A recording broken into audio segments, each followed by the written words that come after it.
vamos hoje para a nossa última aula de fundamentos, tá?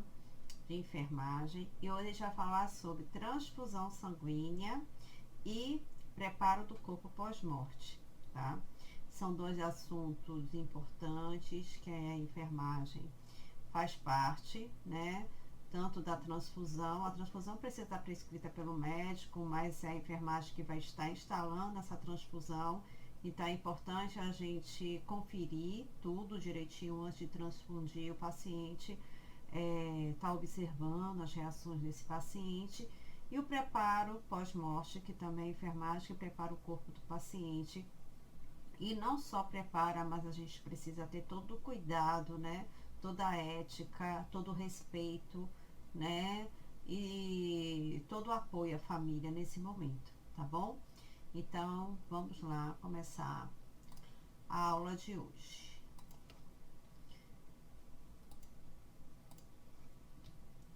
Então, com relação à transfusão sanguínea, tá? Vamos ver aqui o histórico da transfusão sanguínea.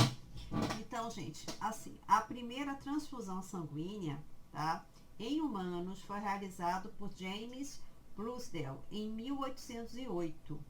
Ele já havia feito testes, né, em animais e começou a transfundir mulheres pós-parto, né? Porque alguns partos podem ocorrer hemorragias, tá? Vocês vão ver isso melhor quando vocês derem a disciplina de materno-infantil.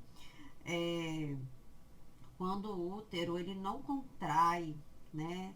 Pós-parto, né? Não tem uma contração e aí pode ocorrer uma hemorragia severa na paciente ou por conta de outros problemas também que pode surgir pós-parto. Então, a primeira hemorragia, ou a primeira transfusão sanguínea foi realizada dessa forma, tá bom?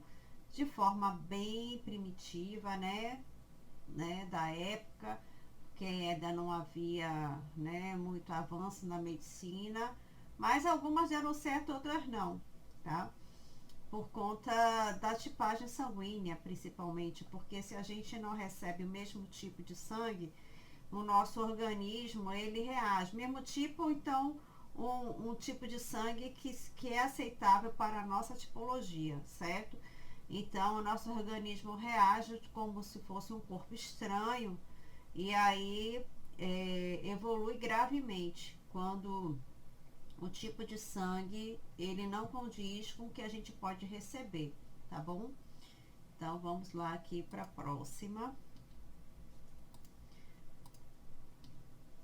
Quais são as indicações para transfusão sanguínea, tá? A transfusão de sangue só pode ser feita quando o tipo de sangue entre o doador e o paciente é compatível. Eu trouxe uma tabela aqui para vocês saberem melhor isso. Você já deve ter ouvido falar, né? Tipo A, tipo B, tipo O, né? RH, fator RH se é positivo, se é negativo. Então, esses são tipos de sangue que é determinado através da genética, tá? Isso aí herda da mãe, do pai, você já deve ter visto isso em biologia, né? Então, que a gente herda do pai e da mãe a questão do sangue, tá? E a gente só deve receber o sangue que é compatível com o da gente, tá? Então é indicado para anemias graves, né? Quando a hemoglobina está bem baixa, ou então quando o paciente perdeu muito sangue, hemorragia grave, queimadura de terceiro grau, né? Ou queimadura extensa, que a pessoa perde muito líquido, hemofilia, que é uma doença crônica, né? Que o paciente, na verdade, é uma doença genética, que o paciente ele não produz, né, células sanguíneas, células hemácias, então ele precisa receber, certo?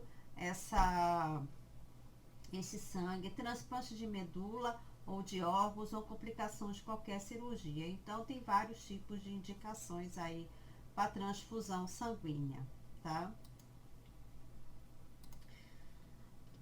Vamos lá aqui pro próximo. a composição do sangue. É importante vocês entenderem a composição do sangue, porque às vezes eles vão ver, porque o paciente recebeu, foi concentrado de plasma, concentrado de plaquetas, né? Então, assim, o sangue, a gente pode receber o sangue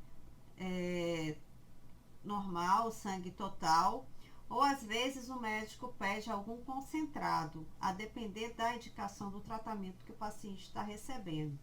Então, o sangue parece um líquido homogêneo. No entanto, com observação por microscópio, podemos verificar que ele é heterogêneo, ou seja, ele tem outras composições. Ele tem vários tipos, tem alguns tipos de células, certo? Sendo composto por glóbulos vermelhos, que são as hemácias, os glóbulos brancos, plaquetas e plasma. Então, a gente tem o plasma, que a maior parte do sangue é plasma. Nós temos os glóbulos brancos, que são os glóbulos brancos. São os leucócitos e plaquetas. E temos glóbulos vermelhos, que são as hemácias. As hemácias que dão essa coloração vermelha do sangue, tá? Deixa eu ver aqui o próximo.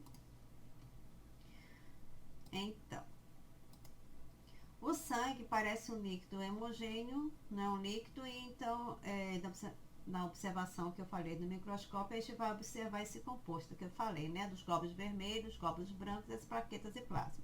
O plasma corresponde a 60%, tá? Então, mais de 50% da composição do sangue. É a parte líquida onde fica suspenso os glóbulos vermelhos, glóbulos brancos e plaquetas. A quantidade de cada componente pode variar conforme o sexo e a idade da pessoa. Os glóbulos vermelhos, também conhecidos por hemácias, são células em maior quantidade nos humanos. Possuem a forma de um disco côncavo de ambos os lados. Então, as hemácias, ela tem esse formato côncavo, né? Ela é redondinha e tem a parte côncava, que onde fica acoplado aí o oxigênio e o gás carbônico. Lembra que no pulmão tem uma troca de gás carbônico por oxigênio? Então, no pulmão é eliminado o gás carbônico e é absorvido o oxigênio. Então, quem realiza esse transporte, tá? Essa troca são as hemácias, lá nos alvéolos dos pulmões. Porque as hemácias, em um lado, ela pode levar o oxigênio, e no outro lado, ela pode levar o gás carbônico. Então, ela pode realizar essa troca, tá bom? Os glóbulos vermelhos são produzidos pela medula óssea, ricos em hemoglobina, uma proteína cujo pigmento vermelho dá a característica do sangue. Ela tem a propriedade de transportar o oxigênio, tá? E o gás carbônico também. Por ela ser... quando o sangue, né? Lembrando, que acho que eu já falei com vocês, quando o sangue está rico em oxigênio, que é o sangue venoso, que é o sangue arterial, ele tem uma coloração que é um vermelho mais claro, mais vivo, mais brilhante, tá? O sangue venoso, que tem mais gás carbônico, ele tem uma coloração um pouco mais escura, tá? Então, se vocês tiverem a oportunidade, vocês vão ver a diferença, né, de um sangue arterial de um sangue venoso. Então, o sangue arterial, ele tem aquela coloração mais clara e brilhante, por ter bastante oxigênio, por ser rico em oxigênio. E o sangue venoso, por ele ter mais gás carbônico, ele tem a coloração mais escura e não é tão brilhante como o sangue arterial, tá? Então, os glóbulos brancos, também chamados de leucócitos, produzidos na medula óssea, são células de defesa do organismo que pertence ao sistema imunológico. Então, esses glóbulos brancos, a gente diz assim que são os soldadinhos de defesa do organismo. Eles são os anticorpos que protegem o nosso organismo de diversas doenças. Durante a vida da gente, conforme a gente recebe vacina, conforme a gente entra em contato com algum vírus e bactérias, o nosso organismo vai produzindo anticorpos, certo? Então, esses anticorpos fazem parte ali dos glóbulos brancos do sangue, que são as células de defesa do nosso organismo, tá? As plaquetas, também chamadas de trombócitos, não são células, mas fragmentos celulares. A principal função está relacionada ao processo de coagulação do sangue. Então, as plaquetas, elas auxiliam ali na questão da coagulação do sangue. Então, o sangue, você vê que ela tem diversas funções, tá? E as principais são essas: transportar oxigênio, né? Absorver, né? Receber aí os nutrientes que são distribuídos por várias células do organismo. Tem os glóbulos brancos, que tem a defesa do organismo, que protege o nosso corpo contra diversos tipos de doenças. E temos as plaquetas, que fazem parte do processo de coagulação do sangue, tá?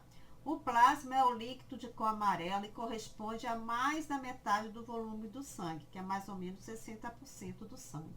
É constituído por grande quantidade de água, mais de 90%, onde se encontram-se dissolvidos nutrientes como glicose, lipídio, aminoácidos, proteínas, sais minerais e vitaminas.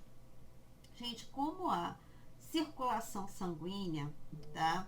Com a circulação sanguínea, todos os nutrientes chegam às nossas células em todo o nosso corpo, inclusive cérebro, né, até a pontinha do pé, através do sangue. Então, o sangue tem essa função de transporte. Como ele circula em todo o nosso organismo, tá? Ele tem essa função de transportar nutrientes, água, né, oxigênio para todos os tecidos, para todos os órgãos do nosso corpo, certo? Então, por isso que, por exemplo, o medicamento que a gente absorve, tá? Então, se for absorvido através da pele, vai chegar até a corrente sanguínea, né? Seja subcutânea ou seja através do músculo, vai chegar até a corrente sanguínea. Se for via oral, vai passar pelo processo digestivo. Quando chegar lá no intestino delgado, vai ser absorvido aonde? Para a corrente sanguínea. O alimento, tá? Que a gente recebe, que a gente digere, os nutrientes todos, eles vão ser absorvidos no intestino delgado e vão chegar na corrente sanguínea. O líquido que a gente toma, água, vai ser absorvido e vai chegar na corrente sanguínea. Então, todos os nutrientes, todo o oxigênio também, que através do pulmão chega na corrente sanguínea. Então, o sangue tem essas diversas funções, tá? Ele recebe muitas coisas, muito nutriente, água, os medicamentos, tá? Do sangue também são eliminados, recebe o lixo, vamos dizer, o lixo das células, o gás carbônico, toxinas, que são eliminados pelas células. Então, por exemplo, as toxinas, elas vão ser passam pelo menos pelos rins, né, e são eliminados através da urina. Então, olha quantas funções que tem o sangue, né? A importância que tem esse sangue estar circulando. Ele tanto serve para nutrir, né? Ele tanto serve para transportar vários medicamentos. Ele tanto serve para transportar oxigênio. Então, ele tem essa questão do transporte, porque ele passa por todo o nosso organismo. Então, por isso que ele é líquido, por isso que o plasma, ele corresponde a mais de 50% do sangue, que a gente precisa de um líquido que flua, que seja fino, vamos dizer, que as pessoas chamam mais popularmente de fino, né? Porque se tiver um sangue muito concentrado, ele vai ter dificuldade de circular. Por isso que é importante a gente se hidratar também bastante. Então, o sangue, ele tem essas diversas funções de defesa, de transporte, tá? Ele serve para também, quando o corpo precisa eliminar alguma coisa, é eliminada através do sangue, tá? E através do fígado é desintoxicado por exemplo, o álcool vai para a corrente sanguínea, chega até o fígado, e aí o fígado desintoxica esse organismo, né? O rim, ele elimina muitas toxinas também, né? Alguns ureia, creatinina que o nosso organismo produz e precisa ser eliminado, tá? Então, o sangue, ele tem essas diversas funções, certo? O plasma é um líquido de cor amarela, aí já falei, né? E os resíduos produzidos pelas células, como gás carbônico e outras substâncias que devem ser eliminadas pelo corpo, tá? Então, são essas funções aí do sangue que tem, né? Que é importante aí para o nosso organismo. Então, aqui as tipagens sanguíneas, que você já tem ouvido falar, cada um de nós tem um tipo de sangue. E que a gente herda dos nossos pais, tá? A herança genética. Então, vocês têm o tipo A, tá? Que pode ser A negativo, tem o tipo de sangue e o fator RH. O fator RH ou é positivo ou é negativo, certo? Então, a gente tem o A positivo, o A negativo, tá? O B positivo, o B negativo. E tem aqui, tá falando que tipo de doador que esses tipos de sangue pode receber. O doador universal, ou seja, o tipo de sangue que pode receber qualquer tipo de sangue, é o AB positivo. Então, o AB, quem tem o sangue AB positivo, pode receber sangue de qualquer tipo de sangue, tá? Pode receber qualquer tipagem sanguínea. O O negativo, ele pode doar para qualquer tipo de sangue também. Então, o O negativo é o doador universal, sendo que ele só pode receber dele mesmo, tá? Então, é só porque isso pode ser até questão de concurso, viu, gente? Então, o O negativo, ele é o doador universal, ele pode... Então, a gente pode receber de O negativo, todo mundo pode receber de O negativo, sendo que o O negativo só pode receber o sangue dele mesmo, tá? E o AB positivo, ele é o receptor universal, então ele pode receber de qualquer tipo de sangue. E essa tabelinha mostra, né, para cada tipo de sangue, de quem ele pode receber o sangue. Então, vocês observem aqui que o O negativo só pode receber dele mesmo, e o AB positivo pode receber de qualquer tipo de sangue, tá bom? Então, gente, quanto aos cuidados de enfermagem na transfusão de sangue, que a gente tem que prestar bem atenção, né?